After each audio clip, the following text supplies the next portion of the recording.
Police officer slaps. Two veterans. 1 hour later, a Marine walks into the restaurant. Don't forget to comment which country you're watching from.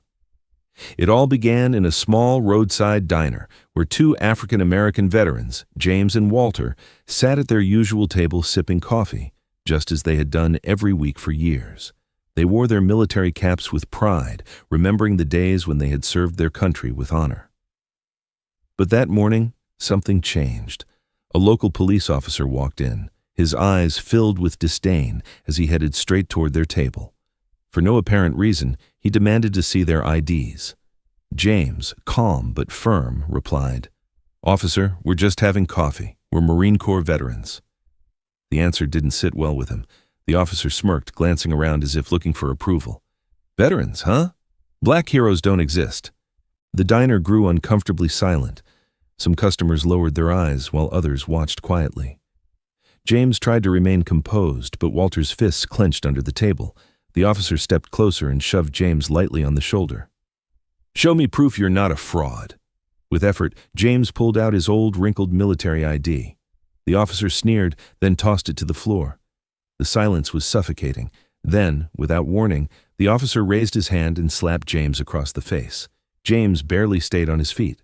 Walter jumped up instinctively, but the officer shoved him back down with a hit to the chest. "Sit down, old man. This isn't the war. I'm in charge here." James could hardly believe what was happening.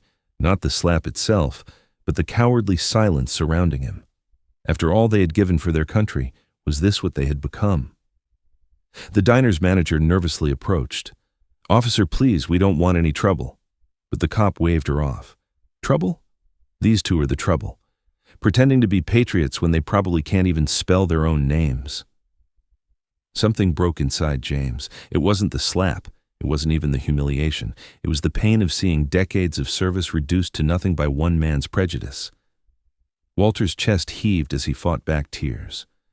"We defended men like you," he muttered. The officer didn't stop.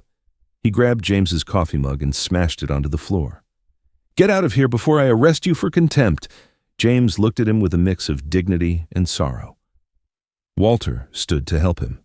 Then, from another table, an elderly woman rose, her voice trembling. "I marched in the protests of '68, and what I'm seeing today is just as shameful."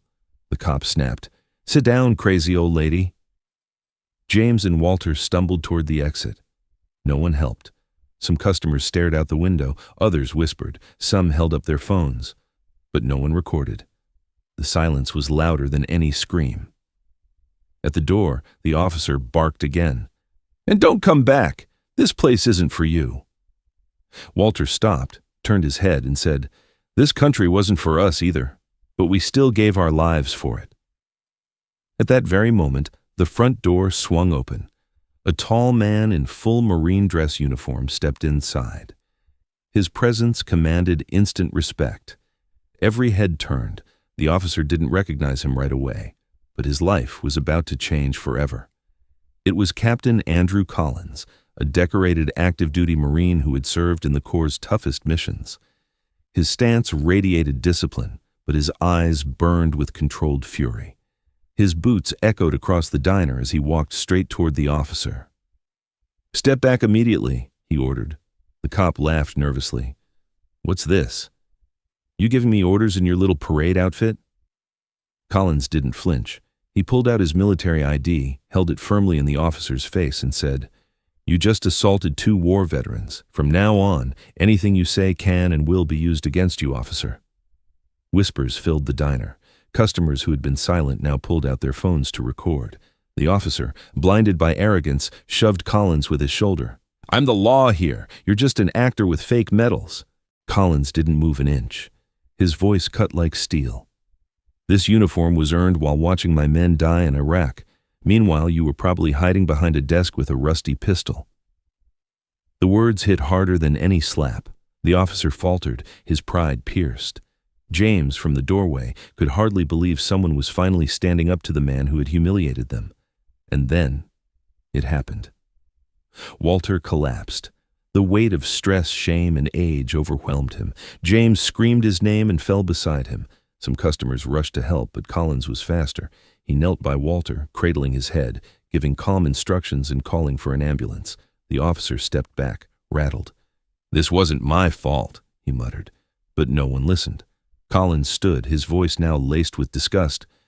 "You know what the worst part is? People like you wear the uniform as an excuse to abuse. Men like them wore it to protect this country. You are a disgrace to every force." The cop lowered his eyes. There were no laughs, no smirks, no support, only judgment. The manager stepped forward, her tone firm. "Leave this place. Now." Minutes later, paramedics arrived. Walter was stabilized and rushed to the hospital, James and Collins by his side. On the way, Collins held James's hand. "I won't let this go. I swear by the next day the story was on every local news channel, thanks to the videos recorded by witnesses." The officer was suspended. An internal investigation launched for misconduct and abuse of power. The police department issued a public apology to the veterans. But the most powerful moment came a week later. The diner's patrons organized a tribute for James and Walter. The community gathered to honor them as true heroes. Collins took the floor. "Today, we honor two men who not only served their country with courage, but reminded us of a dignity many have forgotten." James, tears streaming down his face, received a symbolic medal from the community. Walter, still recovering, joined via video call, his smile reflecting decades of struggle. They were no longer alone. That day, the diner placed a permanent plaque on the main wall. "Two heroes had breakfast here. They will never be forgotten." The owner, who hadn't been present during the incident, apologized in person and promised free breakfast for life to all veterans. James shook his hand firmly and said, "We don't want pity, just respect.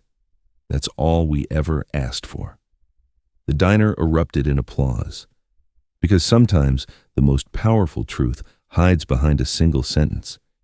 You never know who's behind the mask